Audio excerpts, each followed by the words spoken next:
Hi, my name is Matthew Sipress. I am 48 years old, and I was trained mostly as a dancer, but I am a singer and an actor, and more recently, a director and a choreographer, and I'm an artist.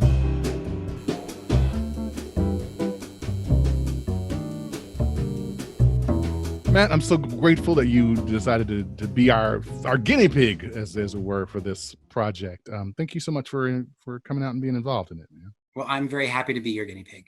Cheers. Awesome. Cheers. Cheers. I got Guinness today. So I want to start a little bit about background, talk about the origin stories. Tell me a little bit about where you're from. Tell me about that environment. I grew up in Wilmington, Delaware, which is much like Oklahoma City. It's suburbia with a small downtown area. To two viciously liberal parents. My mother has a degree in apparel design, and my father has a degree in graphic design, both from Rhode Island School of Design. Okay. Both my parents were involved in theater at some point. And I have a little sister who is 4 years younger than I am. And I started dancing, so cliche, because she was dancing. And when I was 10 years old, I started taking tap class, which expanded into jazz and then ballet and dance belts and tights. And I did that straight through high school. Mm-hmm. And I started working in community theater when I was 15. I couldn't drive yet. My dad had to pick me up every night from the theater to get me home. Yeah. The only reason I got a car when I was a kid was because my parents were tired of schlepping me around. I didn't have good grades. I was not I was a good kid, but I wasn't like awesome. Mm-hmm. But my parents were tired of picking me up at 11 o'clock at night right. all the time. So I got a car. My sister got a computer. She was not happy. It's a fair trade. Yeah, so I grew up in Delaware, which is great because the best part of it was school trips and day trips with the family. We were within 2 hours of New York City, 35 minutes of Philadelphia, an hour and a half out of Baltimore, and 2 hours out of Washington, D.C. So I got to go to all of these culturally rich places from the time I was a toddler, right, on a regular basis. So yeah, that's extraordinary. And it's, we've often talked about that was the big consideration of why wouldn't you move to New York when you have a chance to raise your kid in an environment that is that open and that gets to see that many things. So that's extraordinary that you're kind of in the hub of all of those places. Yes. And so that really kind of took care of my second question. I was going to ask how you were introduced to the arts, but that's really clear how you were introduced to the arts. Your parents were proponents of the arts. Yes, very much so. Mom designed costumes for, dance recitals. And my dad, we had a thing called an after prom, which where I grew up, after you have the prom at the country club, for like 8 weeks prior, since it was springtime, gym class could happen outside. So the parents of the senior class created the after prom in like the gym and the student center and like this whole section of school, so that after prom, kids didn't go out and just drink and smoke and drive around. Mm-hmm. We had a place to be for X amount of hours in a safe environment. Look at that. So my dad, he designed the whole thing and like got all these parents all psyched to create like, this cardboard event. I think my theme was a carnival or something. And then my sisters, when he did my sisters, because all the parents who knew him were like, oh, you're doing this again. It was like Through the Looking Glass, and it was out of control. It was just nuts. And it was so great. And he got a great outlet for him for that. Right. And he built in his interest in what you guys were doing and kept you safe and knew where you were. All good things. Yep. All smart. So that kind of leads me down this path when we're talking about origins, because I set this question, and I guess I know the answer to it, but I'll go ahead and have you guys answer it anyway. How did you find yourself encouraged towards artistic pursuits And likewise, because there are so many of our young artists who find this as well, how did you find yourself discouraged from artistic pursuits? Ooh. Well, growing up, I was lucky again with artistic parents, but also my dance studio was probably the premier dance studio in Northern Delaware, which, if you look at Delaware, it doesn't really mean a lot. It's a tiny little state. But my teachers were all involved with community productions. So I got to be involved with those productions just from my relationship with my dance teachers. Mhm. So there was one community group called the Brandywiners, which has been around since the year one, but they perform at Longwood Gardens. Anybody who doesn't know what that is, look it up. It's amazing. It's on a DuPont estate, an old DuPont estate, and it's just open gardens now. But they had a water stage there that they would perform on every summer. And a lot of it is people who've been involved in the Brandywiners for years and years and years in the back row doing this. Mhm. And then the dancers were usually people from my dance studio. So that's how I got to be involved. And then there were the principals and stuff. So I had all these interesting performing outlets just because I was involved with my dance studio. Right. My dance teacher directed and choreographed the first production of a chorus line I did in a dinner theater. So I was working, I was getting paid, and I was doing a show, and we ran for like 3 months. It was awesome. I got paid $750. Wow. I was 15. That's a lot of people don't get paid that now. I know. Well, that was it, total. Right. Yeah. It was great. And so I guess that's what encouraged me, is being involved with people who were succeeding, and Right. you wanted to succeed along with them and I guess emulate their success. Does that make sense? Sure. You wanted to be successful because you wanted to hang around with successful people, and Right. so you had to be a success yourself. And whether that success was just showing up and being polite, which I consider a success, Yeah. or showing up and being polite and being cast in a way that you normally wouldn't be cast, because you showed up and were successful at being polite and doing your job. Right. And you asked me what discouraged. Yeah. Were there things that discouraged you? Were there attempts to discourage you, I guess maybe is the question. I think because I was doing a lot of this originally, like as a teenager, I think things that discouraged me wouldn't discourage me now, because when you're 15 and your hormones are bouncing all over the place, taking a note is a different experience. Right. Being given criticism is a different experience. Any kind of politics and how you view it as a 15-year-old with hormones bouncing all around is a different experience. So maybe I would say things like that were discouraging, Mm-hmm. but as an adult looking back on it, I'm like, oh, that's all it was. Mm-hmm. Mm-hmm. Nobody was treating me poorly. Nobody was doing anything that wasn't professional. Right. But when you see things from a 15-year-old's perspective, yeah, of course some things were discouraging. I couldn't probably pinpoint it right now, but I do remember those feelings. Sure. Well, I asked because so many of our colleagues have the experience of being told, yeah, that's fine, but what's going to be your real job? So many of our colleagues have been through that experience of, you'll never make a living that way. It's going to be, it's going to be gut wrenching and so painful. Please don't do it. I'm begging you. Mom is in tears when you decide to get on the bus. But I don't know that everybody's had that experience. I did not have that experience. That's awesome. That's great. Amazing. Well, because I was already making money. Right. I made money at that theater during 2 shows there, and then I went to a larger dinner theater in Delaware where I got paid $25 a performance. $25 a show, and I was able to get my equity eligibility through that job, which now they have the EMC program, right? But back in the 80s, they had a thing called equity eligibility. And basically you got an eligibility card so that you could go to equity auditions. Okay. And the requirements were you had to work as a performer for X amount of time, making X amount of dollars. I don't remember what it was, but I was doing it. Mm-hmm. And I got my eligibility card and I was able to audition for equity shows when I was 16, 17. Wow. Yeah.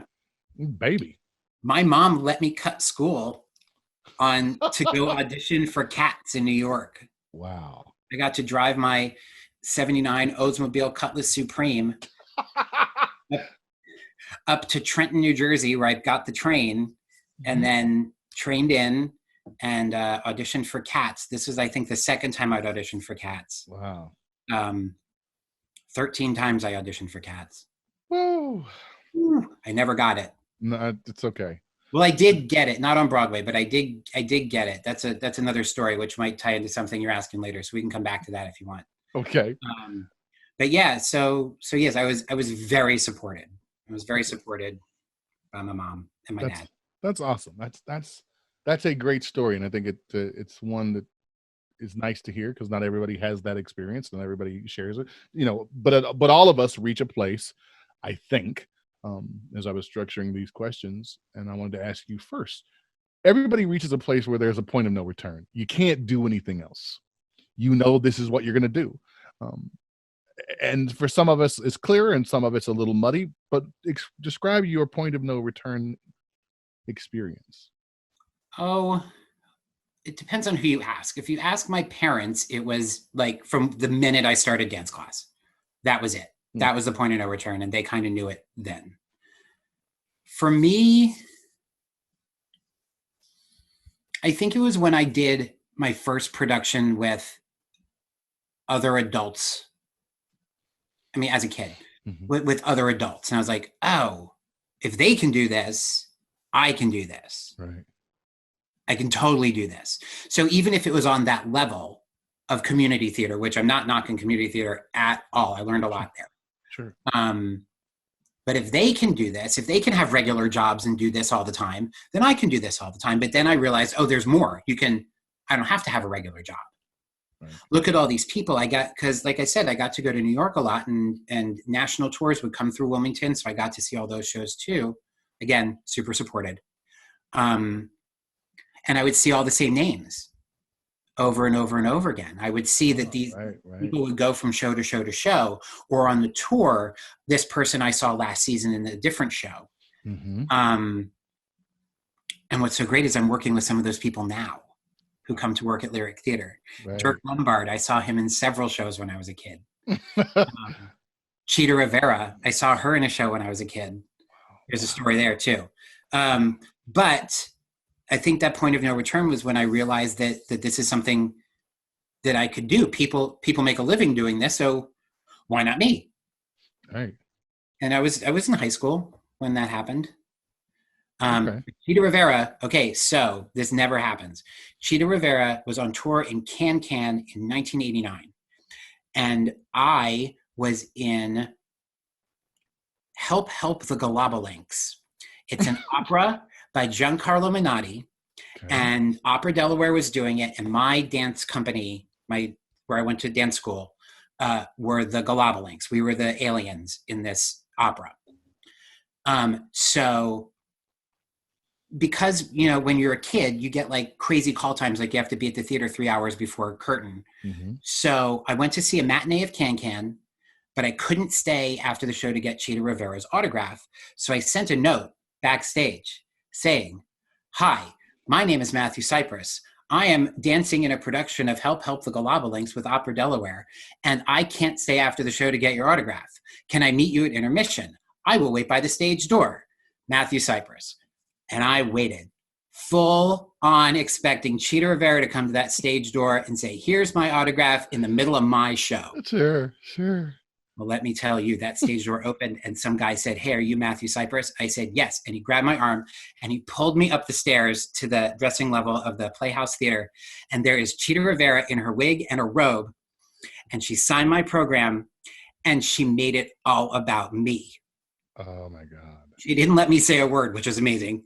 But she was like, "I think it's so great that you're performing and I'm getting emotional. Yeah. And that you're in a show, and thank you so much for coming to see me, and then turned me around and booted me out. It was maybe a minute, but Wow. it meant everything. That If you would take the time to do that. that's not your point of no return moment. Well, Holy I guess it was around then, I guess. Oh wow. But that was the moment that taught me to sign every autograph, no matter who is asking, no matter when they ask it. Yeah. Any rando person, when I was on tour, if they came up to me in a mall and said, "We just saw your tour last night," I took the time to speak to every single one of them, because Cheetah Rivera taught me how important that is. I mean, wow. My life has changed, and I'm just hearing you tell the story. That's extraordinary. So let's move through the process. You're doing this work. You're starting to pursue this idea that this is what you're going to do for a living. You've got the dance studio that you're working with in Wilmington, and of course, your dance teacher has a special relationship to the university where you would eventually attend. Yeah. So let's talk a little bit about that journey, and specifically about how it culminates, because there is such a pre-described course or journey that we're supposed to take according to the time period. You do this, and then you finish this, and then you go, and your story's a little bit different, when you say. Well, I did not want to go to college, and I was very, very vocal about that. And my parents said, "You have to go to college." Right. And I don't think it was from any, "Oh, you need something to fall back on." It was without saying, "You're not ready to go to New York right now," which I absolutely was not. Right. Even though I'd been up for auditions, and even, my parents had even taken me to auditions in New York. I wasn't ready to live there. There was no way. But try to tell that to 17-year-old Matthew Sipress, and no way. Mm-hmm. So my dance teacher, Anna Marie Leo, used to do summer convention dance tours with like Dance Olympus and dance makers with none other than Joe Rowan of Oklahoma City University. And my dance teacher, Anna Marie, said, "Hey, I know you don't want to go to college, but we're going to go visit Joe, you and me, and you're going to want to go to her school, go to OCU." And I said, yeah, whatever. So the two of us got on a plane, and we came out to Oklahoma City University in 88, somewhere in 88. And because I think I was still a junior, maybe it was the second part of my junior year of high school. Mm-hmm. And we came out, and Anna Marie and I taught a class for American Spirit, and we taught some tap combination or whatever. And I got to take class, and Joe sold me on the school, and I was like, "Oh, sure, this will be great. This will be how bad could it be? I had a great time. This would be great." Mm-hmm. So I decided to go to school, and throughout the application process, they offered to let me do my senior year of high school at OCU. Because the only credits I had to complete in high school were English.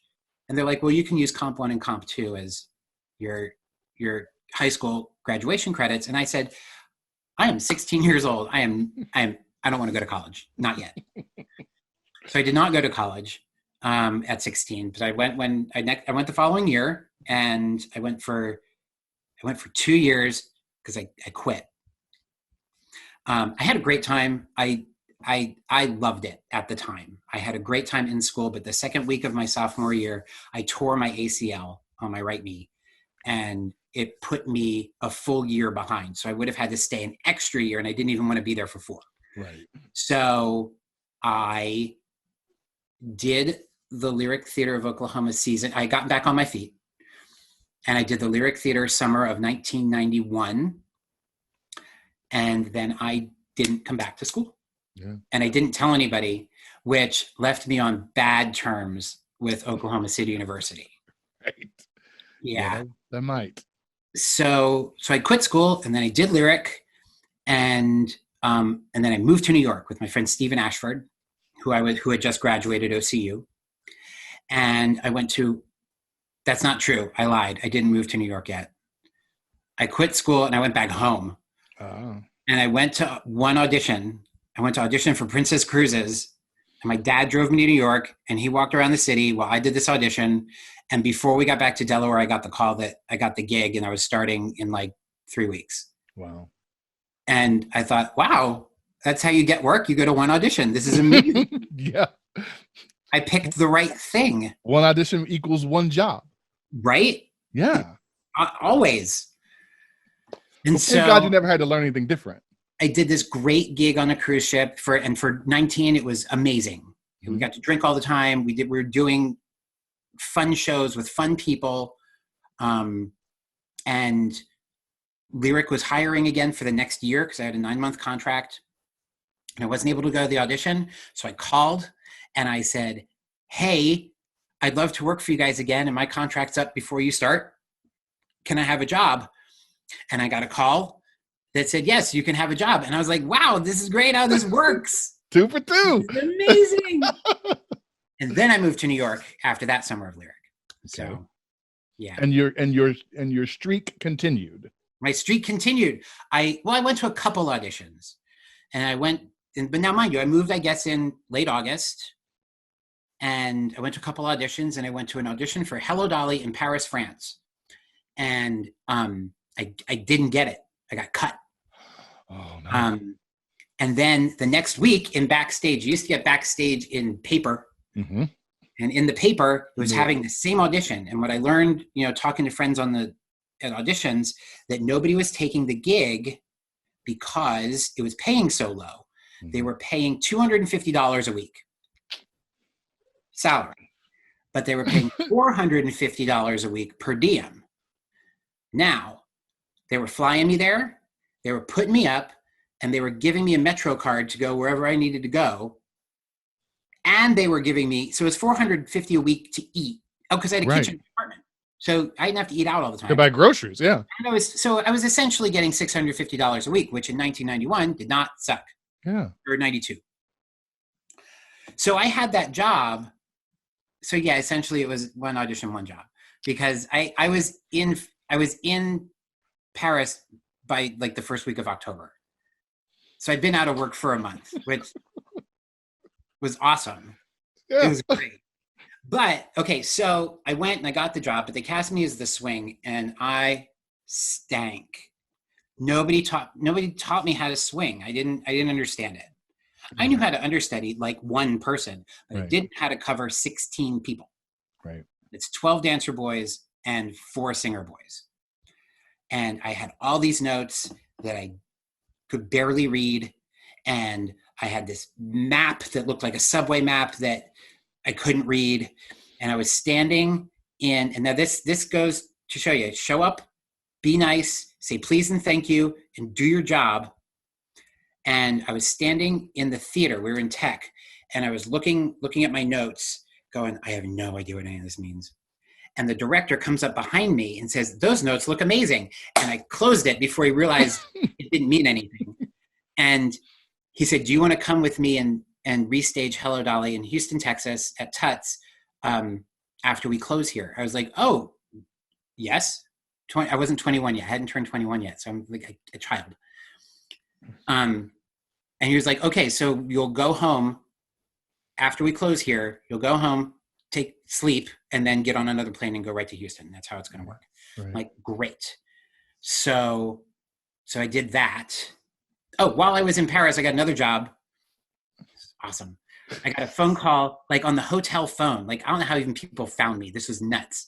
And it was Mark Reiner. Mark Reiner, he talked like this. This really deep voice. May he rest in peace. He was a really great guy. And he offered me ARAB in the European tour of West Side Story, which I wish I could have done. But I said, Mark, I'm so sorry. I just took another gig. And he hung up on me. And not because he was mad. I mean, yes, he was mad because he couldn't just sign off and do it. Be done, yeah. And be done, but because he had to fill the slot. Right. So I went to Houston. I helped restage the show. It was great. I learned how to restage. Like, I learned how to teach better during that experience. And then Then I was out of work for a little bit. I was out of work till summer. Till summer of that year. I know, right? I learned how to temp. I learned how to answer phones real good. I can answer 5 lines, great. But it was like the early age of home computing, so I didn't know how to do Excel or really Word, or if that even existed. But I couldn't do anything. I had no skills, so I was like $7.50 an hour in New York, just making it. And then I went and auditioned for a production of Gypsy that I didn't get, but the director asked me to audition for George M. at a different theater, and he wasn't going to give it to me. And then he actually had the nerve to ask me to help him at the audition for other people for that part that I wanted, which I did because I didn't know any better. Right. And I was just trying to work. Wanted to be nice and show up and be on time. Wanted to be nice, and I wanted to show up, and I wanted to show him that I could do it. Right. So after that, I got it. I played George and George M. for $150 a week. Mm-hmm. The lead in the play. You were the lead. You were moving from the chorus. Now you're in the lead role. You're principal. How'd that go? Oh, I was in way over my head. It was so much. It was so much. Yeah. And we had it was 3 weeks of rehearsal, which was a lot. And I couldn't remember lines, and I could do all the steps. It was fine. Mm-hmm. But I couldn't remember lines, and I would blow my voice out at 3/4 of the way through the show because I wasn't singing properly. Mm-hmm. And because I couldn't remember my lines, he made us do a speed through of the show, and I cried through the whole thing because I couldn't get it out. And and in the end, it was fine. It was good. Right. I look at video now, and I'm like, I wish I'd done. I knowing what I know, how much I would have done differently. Right. But I'm like, for a 21-year-old didn't know what the hell he was doing. Sure, Yeah. I'll take it. Yeah. I'll take it. It didn't stink. In that moment, it's heartbreaking. It's crushing. Oh, it was. Once I got it, it felt great, and I was lucky. We got to run for 2 weeks. It was a good 2-week run, in a really super supportive place, in North Conway, New Hampshire. So it was beautiful, and we had great places to stay, and I was working with fun people. It was a super great experience, and I got to do Grease there as well, I got to take a pay cut to do Grease. I got paid $100 a week for that. Well, you weren't the lead anymore. You weren't the principal anymore, man. Come on. Right?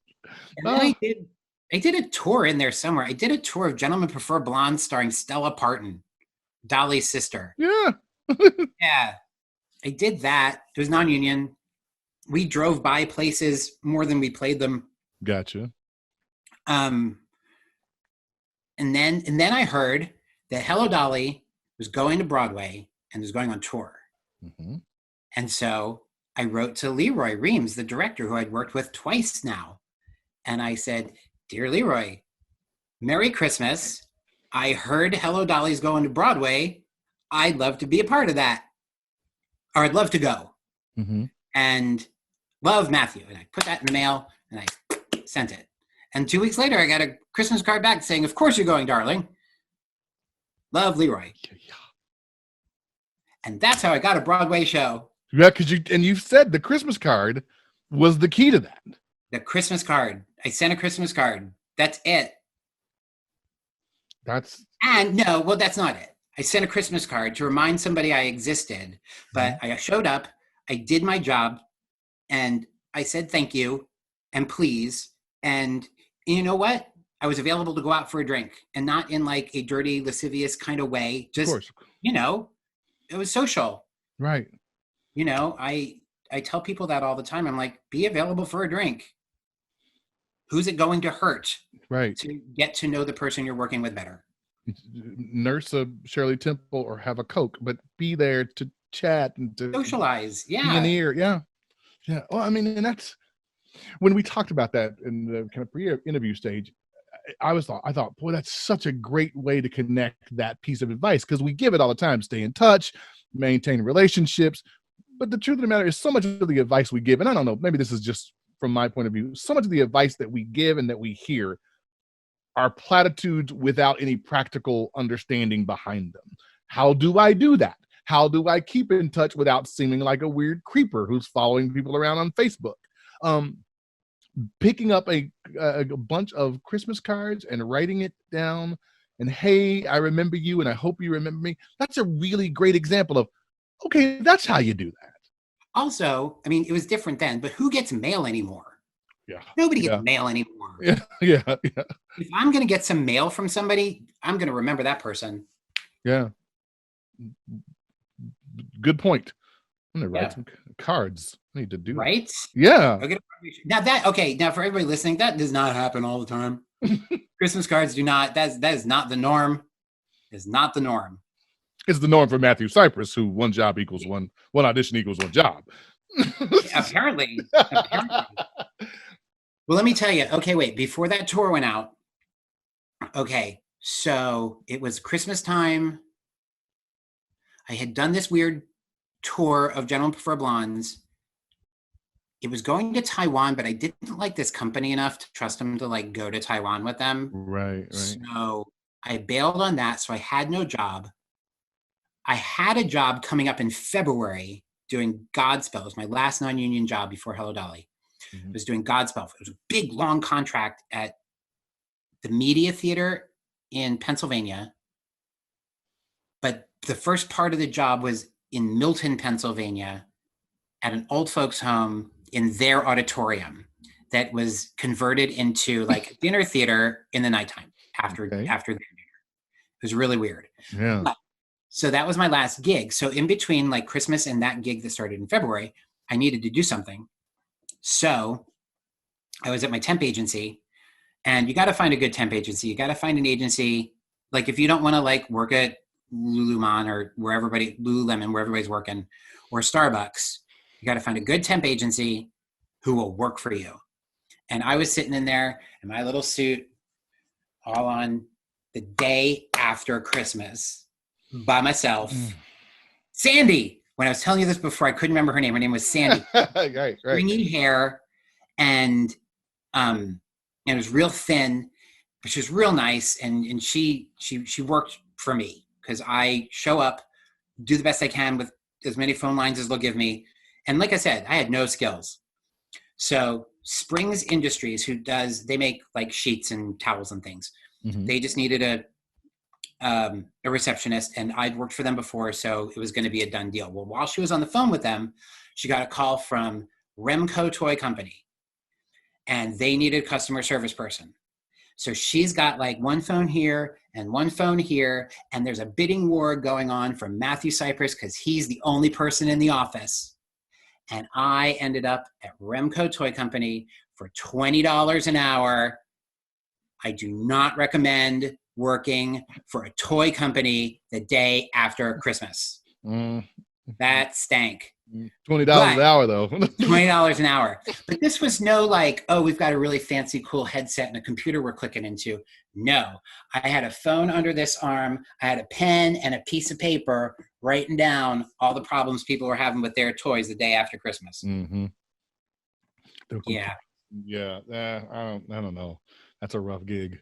It was a rough gig, but I knew there was an end to it because I had rehearsals starting for this other thing in February. So it was going to last no longer than about a month and a half.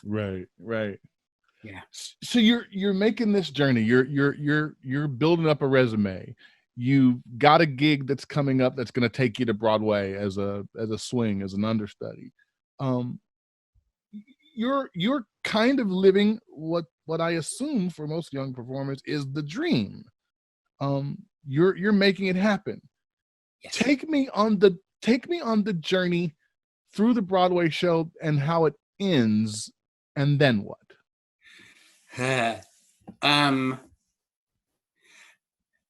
So I was doing this show, this little Broadway show. Yeah, and it's 95, so this is big Broadway time. Yeah. I mean, it couldn't have been like better. Yeah, it couldn't have been a better introduction to being on Broadway and to working with this caliber of people. Now, when I did the Paris, France show, it was all New York people except for our lead. So I had worked under these conditions before with, with Broadway caliber people and sets, lights, costumes, the whole shebang. I've worked at this level before. So that was comfortable and nice. Things that were uncomfortable were like on the second day of rehearsal, having to tell Carol Channing she has to move faster or she's going to get run down. Yeah, that might be a thing. Yeah. And okay. And I'm 20, it was 94. I was 23 at the time. Everybody was older than I was, except for one chorus girl. Holly Cruikshank was a year younger than me. So I was the youngest one. And I was having to direct, essentially, make corrections for people who were twice my age, who were in the ensemble, who I was on same par with. So that was a learning experience that, I had a job to do, and these people respected me enough to let me do my job, which was great. I was still not a very good swing. I wasn't good. I don't understand swinging. It doesn't work in my brain. It's okay. I've accepted it now, but I made my fair share of mistakes on stage, and you move on. But so we toured. It was great. It was, since we were traveling with Carol Channing, it was always high profile. We always had some crazy, weird opening night party, which was always the same party in a different city. But it was free food and booze, so why not go? And we came to Broadway, and it was a big deal, and it was a huge deal because, it was Carol Channing, and it was Hello Dolly, and we were back again. And the thing I remember most is it wasn't in New York, but it was the first time I was on for one of the boys. And we got to the title song, and the whole stage stops, and everybody's facing up stage, and there's Carol at the top of the stairs. I'm going to get emotional again because I was a part of the picture I'd been looking at since I was born, in every Broadway book, in every program, in anything that mentioned Hello Dolly starring Carol Channing was this picture of her at the top of the stairs and all these boys standing around. And then I'm part of it from a different angle. It was nuts. Yeah. It was pretty great. To be in that moment, not realizing it was ever going to be in that moment or any iconic moment ever. And there it was. Yeah. And there she was. And it was crazy. It was just nuts. And you can't change that. I will always have that as part of my my existence, my history. That's part of my history and how I go about doing things. That shaped me, that show. Well, and you instantly become part of someone else's fabric. You become part of the picture that some future version of Matthew Sipress is looking at and goes, I'm going to be in that picture. I'm going to dream that dream. Everybody has it. Every one of us has a Matthew Sipress that we didn't even know who he was until we looked at the liner notes and went, well, that's the guy that was in this, and I can be that guy. That's an incredible story. Incredible. It was good. But then I quit Hello Dolly. Yes. I quit a Get week me before there. we closed, and because I wanted to keep working, and there was a European tour of a chorus line that was replacements were happening, and Mark Reiner, who I talked about before, was our casting director for Dolly, and he was the casting director for this chorus line tour. And so I went in, and he's like, hey, you're doing a show. I was like, my show's closing, and this goes out like a week before we close. And there was another swing by that point. So if anybody went down during that last week, it was covered. You're covered. So they gave me this job to go to Europe to play Mike in a chorus line, sing I Can Do That. It's going to be great. And it was like a year contract. And it was, at the time, it was so much money. It was $1,000 a week. I mean, I'll take it now. Yeah. $1,000 a week. And I was so excited. But when they offered me the gig, they said, do you want to play Mike or Al? And I said, why? That's a weird thing to ask someone you're offering a job to. Right. And he's like, well, a swing is moving up, and the swing can move into either role. So we're going to give you the option to whichever one you want to meet. So I said, well, Mike, duh, he gets his own song and he gets the job at the end. Why not? So I go to Europe, and then I get fired on the day my Broadway show is closing. Because what happened was, when I was there, the guy who was playing Al on the line decided he wanted to stay. And so this is Europe. There's no equity rules. There's no nothing.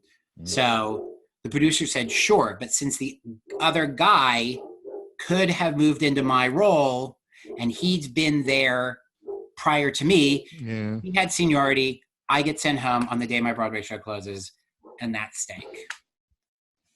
Yeah. So there's that. But I got another job, sort of. Like a week or two later, the guy who cast me in George M. called me up and said, what are you doing? I said, nothing. I just got fired. And he said, hey, do you want to assist me on a show called The Coconuts at American Jewish Theater? And I said, sure, why not? He said, good, come down right now. I was like, what? So it was snowing, and I trudged down the snow from 46th Street, where I was living, down to 24th, and go to American Jewish Theater, which was under the D'Agostino's. There's this really low ceiling theater, and I go in there and I sit between this director, Richard Sabellico, and Stuart Howard, the meanest casting director I'd ever met in my entire life. He was so mean. He was always so curt and blunt and said really shitty things to people. But when you're on this side of the table with him, he's so funny. He's great. So I got to be a part of that show, which was great. And then I learned, what did I learn from that? I learned you take the job even though you're only getting paid $100 a week for 6 weeks, because you just came off a Broadway show and you can afford it for a short time. And what else did I learn? Don't try and steal choreography when your director tells you, watch like a whole bunch of Eleanor Powell and period stuff so we can get an idea of what we want the show to look like. Don't try and steal it step for step. Just get an idea of what it looks like, because it's really time consuming and it never works out. Right. But that was a really fun show. And I got to work with people who I had admired for a very long time, like Laurie Gamache, who was the closing Cassie in A Chorus Line. And I'd seen her do it. Look her up on YouTube. Laurie Gamache, Music in the Mirror. It's like her closing performance. It is off the hook. It is amazing. And plus, it's closing night, so the entire audience is like insane. Electric. Yeah, it's electric. Look her up. But I got to work with her, and she couldn't be kinder or lovelier or more humble or any of those things. And Celia Tackaberry and so many people, Kirby Ward and Richard Rowland, and people who work all the time. And after that, I did some summer stock and did a couple tours. I toured in Evita twice with Larry Fuller. Work with him, man, if you get a chance. He's great. I toured with him with Evita, and then the show was going out 5 years later. This is in 2005. I skipped over some stuff, but that's cool. But there's another example. Show up and say please and thank you. The tour was going out again, and I was like, I've done that show. I'm done. I don't need to do that. So I didn't go out with the original tour. I didn't even audition. But friends of mine did. This is a 2005 tour. And about 5 or 6 months into the tour, my friends who were on the tour called and said, hey, the guy who did your track on the previous tour is leaving. Go to the audition and come out on tour with us. And I was like, okay. So I go to the audition, and since I had been smoking too much, I went to this audition and I gave it 10,000%. And I am leaning out the window of Chelsea Studios and I am sucking wind. And my friend Kim Jordan, who's running that audition, turns to me and looks from the table and goes, hey, there's no windows backstage, right? But Larry Fuller offered me the job on the spot. Oh, Say please and thank you, ladies and gentlemen. Go for a drink. wow.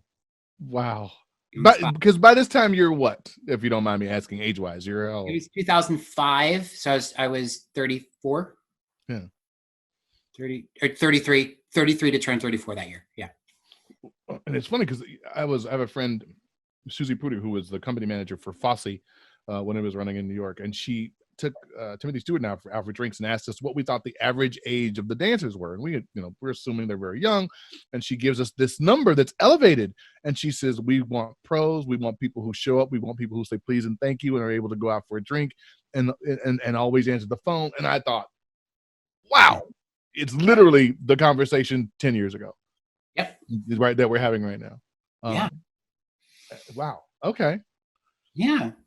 And then after that tour, I stopped auditioning well.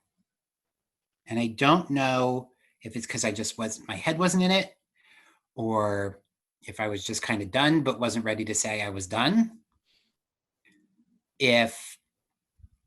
I don't know, but I wasn't auditioning well. And when I thought I was auditioning well, I would get scrapped instantly. Mm-hmm.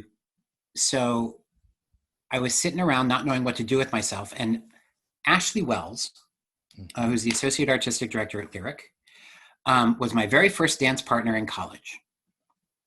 And I've known her since the 80s. And she and I and a bunch of other friends from college have been getting together for several years, every summer, and just the same group of people catching up. So before one of these trips, I decided to go visit OCU because I came out here to see Ashley. Mm-hmm. And now that I'd been on Broadway, I was on good terms with OCU. Oh, thank God. Thank God. So I go over and visit, and Dean John Bedford was showing me around, and they had just taken over what was the old business school on 23rd Street and converted it into the new dance school with these 4 giant studios on the end. He's showing me around. He's super proud, as he should be, because that place is gorgeous. And tells me about this entertainment business program. And I'm like, I'm a working actor most of the time. I do not need to go to college. Why would I go to college? And after this weekend with friends, I get home, and within a day, I'm like, I hate it here. I do not want to be in New York anymore. I want to get out of here. So I fill out my FAFSA, and I apply back to Oklahoma City University. And I get in, and they're like, hey, you need to come out for an interview for this program. I went, what? I'm not in? You know me. Yeah. They're like, well, not everybody knows you. I'm like, you know me. And I don't have the money to fly out right now. They're like, well, you either come here or you don't get in the program. So I flew out for a weekend, and I get into a room, and this is when I got really mad, because I got into a room of everybody I knew except for one person. And I was so mad. I was so mad. And I did not give a good interview, and I don't think it mattered. But I was curt. I was short. I dropped the F-bomb a lot.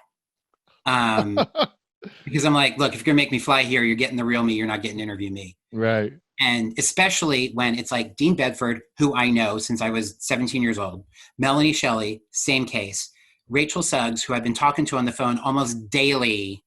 I just never met her face to face. Susan Gilstrap Cosby, who I sub for now when she needs a sub at OCU because she teaches contracts. I've seen her in her underwear because we worked Lyric together. And one other teacher who I didn't know. So Rachel Suggs, go back real quick.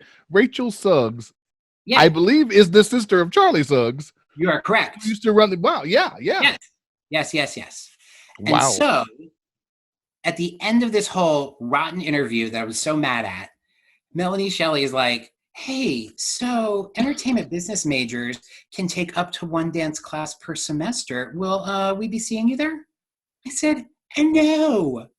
I said, do you really think I'm going to pay $800 a credit hour to be thrown into a room of 18-year-olds at the top of their game? No. I said, I got a big ego, but it's not that big.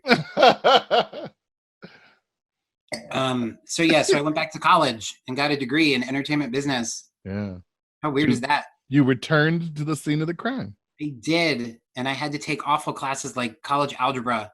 And well, what was neat? Okay. So Dr. Cobb at OCU taught history when I was there the first time in the 80s. Okay. And I didn't understand him. I thought he was neat, but I didn't quite get him. Yeah. I went back and took the rest of the history that I had to finish with him again. And I sat there and went, I get you now. Yeah. I'm an adult and I understand everything you're saying. Because I've lived some life and I'm not some life. 17. Yeah.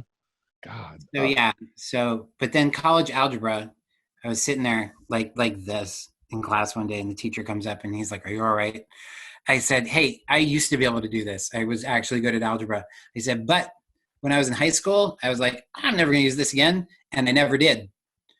So just give me a minute. Yeah. And I'll be fine. Give me a minute. My whole brain is catching up. Yeah. And that, go ahead.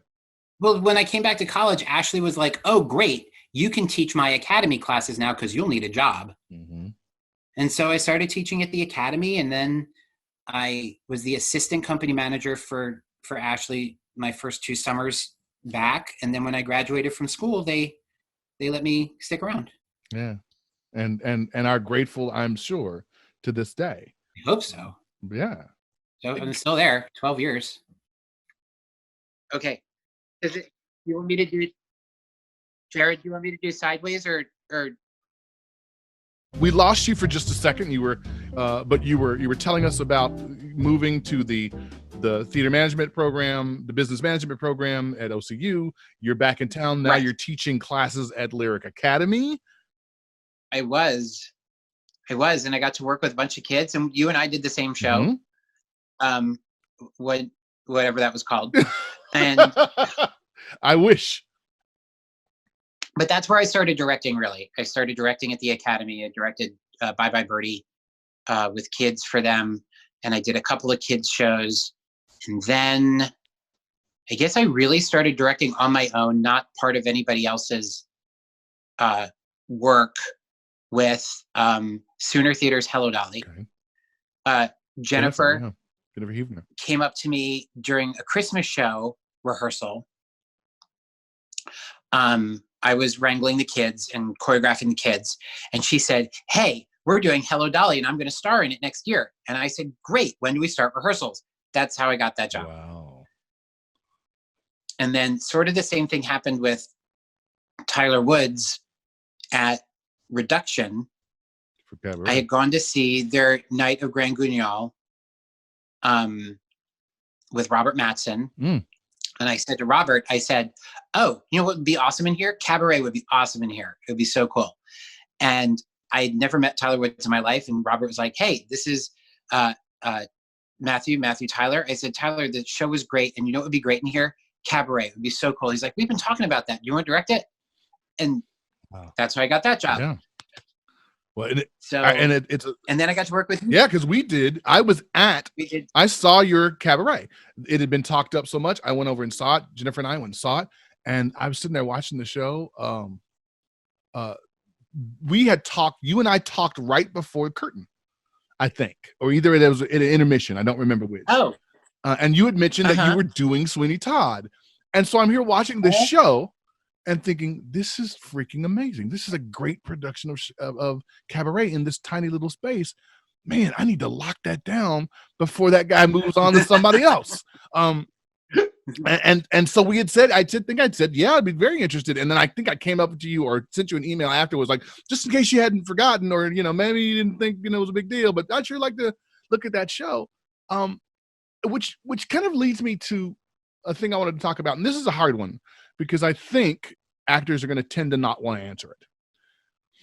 But I'm asking you this because I think it's important that we establish this information for people, for us, for the next generation moving forward.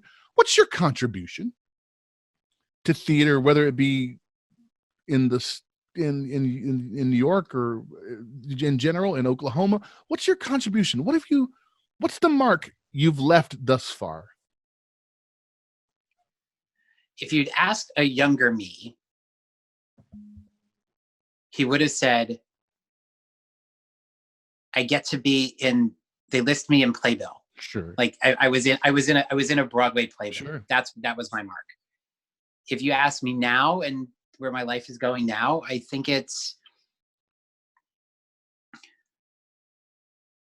living in Oklahoma and knowing that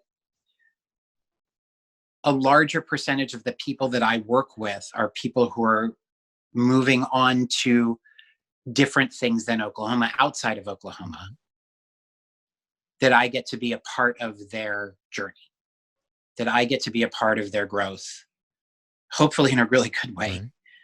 Right. But also,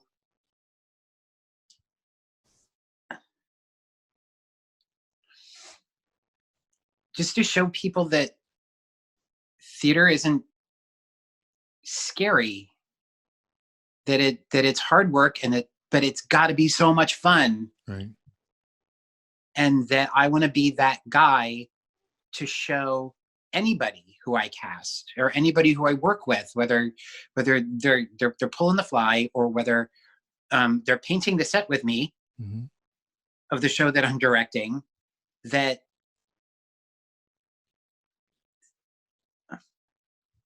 I want to be there as bad as they do. Yeah. Yeah. And that's the mark I hope I'm leaving. Absolutely. When I decided to ask this question, and I'm going to try to do with every interview I do, but the first rule is you always got to figure out what the answer is for yourself. And as I was thinking about your work, I wanted to be able to answer that question for you. And I thought about the work that I've seen you do, the work that I've been privileged to kind of share with you, to work under you as a director, to work, as an artistic director for you directing a show in the theater. You've changed some of my questions about casting forever. Because I was always so afraid as a Black man. I'm always concerned, well, if I do this, then people are going to make a statement about it. It becomes a thing. And then I watched you cast Cabaret, and I watched you cast Rachel Berry in that role. And I thought, boy, that's not necessarily a choice that somebody would have made, except for now that you've seen it, you can't unsee it. You'll never see it any differently. I'm watching Ellen Baird and I'm watching Terry Veal up there doing that couple together, and they become locked in my mind to that romance and that love story. The thing that ended up happening with the shoes at the end of the show in that space. And I know that it come from another vehicle, but it worked so differently in this environment. And then you say to me, I want you to play Sweeney Todd. And I go, and I'm trying as the actor, thinking he's going to back out of it, because as I'm listening to the opening song and trying to justify me in that description, it doesn't work. It doesn't make any sense. Oh, his skin was pale and his eye was odd, and he's this size and he's going to work this way. And then you cast me and I had a ball, and I got to dig into a play like I'd never dug into a play. And the director is a choreographer director, and I've got a picture of that, and all of it's changed. And then you say to me, hey, I want to do the producers. I'm helping you do read-throughs at the audition, thinking, okay, he's going to get this guy. And then you say, I've got this idea for a casting version. One, if it works this way, and the other was a little odd. And I said, well, what's the other one? And you say, well, you'll play Max. And I thought, that's not going to work. I'm not Jewish or white. And you gave me permission like nobody else to reinvent casting. And because of who you are and because of your resume, you could do it in a bold way that didn't seem to come with the same baggage that I thought would come if I did it. But having watched you do it, I was like, he was completely unafraid to do it the way he wanted to do it, regardless of what everybody else said. And I changed my approach after having watched you a couple of times. And I thought, Matthew Sipress doesn't ask if it's okay for anybody. Not even the artistic director. He's like, of course it's okay. And I didn't know how you got there. I don't know how you got there, but that's a huge step in 2020 that I'm super grateful to you for. Thank you. Yeah. Thank you. Absolutely. Thanks for teaching me that. That was a lesson I needed. Of course. So The last thing I want to ask of you, well, there's two things. The first is I want you to indulge me in that I have always found the Bernard Pivot survey really telling. And so I wanted to end each one of these with those. And I like them to be rapid fire because I don't want you to have too much time to think about them. So I'm going to give you the question and let you shoot an answer out. What is your favorite word? Fuck. I say fuck a lot. I do. I really do. And I like saying it. It's fuck. I like saying it. What is your least favorite word?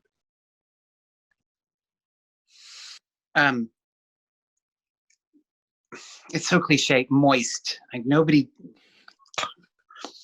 Moist. I don't know. That's not even a fun word to say. Moist. I don't know why people hate that word. Yeah. Yeah. What turns you on creatively, spiritually, emotionally? People who are unafraid. People who, when I say, just do it, and they do just do it, and not realizing that if they just do it, it'll work, or it won't. But let's find out. That is you in a nutshell. That people who like go balls out. It totally turns me on. Absolutely. That's what turns you off. People who won't do that. People who are afraid to trust. People who are afraid of what they could do. And it breaks my heart when I say just do it, and you can tell they're holding back. They feel it. They say, "Oh, I am," and you know that they're not. And if they would just do it, it hurts my soul when I see people holding themselves back, especially in what I would consider a safe place. I hope I create safe places for people. But yeah, it makes me question whether I want to work with that person again. Sure. Yeah. You probably already answered, but there may be a variation. What is your favorite curse word? I motherfucker. Because again, it rolls nicely, right out of your face. What sound or noise do you love? Yeah, it's awful. And take a slight pause here. It's like as soon as I realized what these questions were, I've been trying to think ahead a little bit because I know what's coming. Right. My cat purring. And not so much my cat just purring, but my cat purring for my husband when he picks him up and I can hear him purring across the room. I love that noise. That's a pretty awesome noise. Love it. I love that answer. Yeah. Yeah. What sound and noise do you hate? My cat meowing for attention at 6:00 in the morning on a Saturday or any day, because it's always like an hour before you're expecting to get up. Right. And he doesn't even want anything. He just wants you in a different room. In here, please. And I hate that noise so much. I hate that noise. It's down there. What profession other than your own would you like to attempt? A lawyer. I would like to be a trial lawyer. I totally would love to do that. I think there's a lot of crossover with performing and being a trial lawyer. I don't necessarily want to do all the work. Right. But I think that would be fun. Maybe there's a production of somebody watching this is be like, ugh, it's awful. But maybe there's a production of Chicago in your future.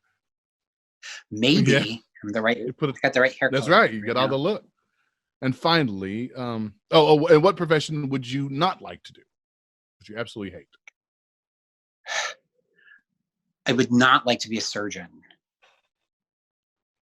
I would not. I mean, I like control. I like being a control freak. I do in a healthy way, but I do not. I don't want to physically go inside another person's body and have that kind of control. That I don't find appealing at all. Yeah. Pass on that. That was a description. Yeah, I'm good with. It's gross. If heaven exists, what would you like to hear God say when you arrive at the pearly gates?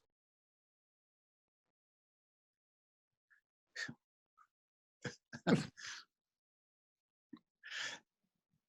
expected you sooner. Oh. I've done a lot of dumb things. I've done a lot of dumb things. Right? Right. Yeah. We Right. can all learn from that one. Uh-huh. So my last question for you is this.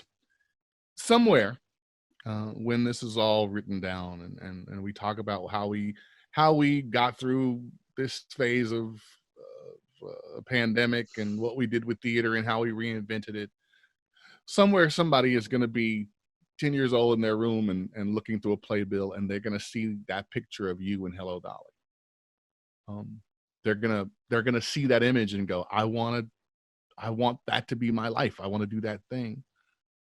And so they're the new generation of Matthew Sipress. What is your advice to that kid? Say please and thank you. Show up and do your job. Go out for drinks. But aside from that, you have to know your craft. And you have to know that you really want it. Yeah. Because as soon as you're not sure whether you want it or not, you're done. And that's okay. And that's absolutely okay. And I speak from experience. It's absolutely okay to know that you don't want to do it anymore. There are certain things I don't want to do anymore. Do I need to star in a play anymore? No. Would it be fun? Sure. Is this something I need to do? No. So, yeah. But with all that said, from a casting perspective, am I going to cast somebody who's maybe less talented who shows up on time and says please and thank you? Absolutely. Yeah. Absolutely. That's it. Because I can make them better. Yeah. Yeah. That's amazing. Matthew, I cannot thank you enough for sharing your experiences with us. Like we talked about before, you even got a little emotional, which yes. Twice. Yes. You got me twice. You got you twice. You got me twice. They were your beautiful stories. I did. I'm so grateful that you shared them, and you shared them with that kid, because I was that kid. You know, I had my experience, and I'm sure that our producer Jared, who's in the background, did. And boy, it sure is nice for them to get a chance to hear from Matthew Sipress. And normally we would be doing a show at the end of our season, and you'd be directing it, and they'd be working with you in that way. We're not doing that right now, so this is the next best thing. We'll do it again. Yeah, we will. Yeah, we will. We'll do it again. All right, friend. All right, man. Thank you so much. I'm Matthew Sipress. I'm an artist, and I'm plugged in.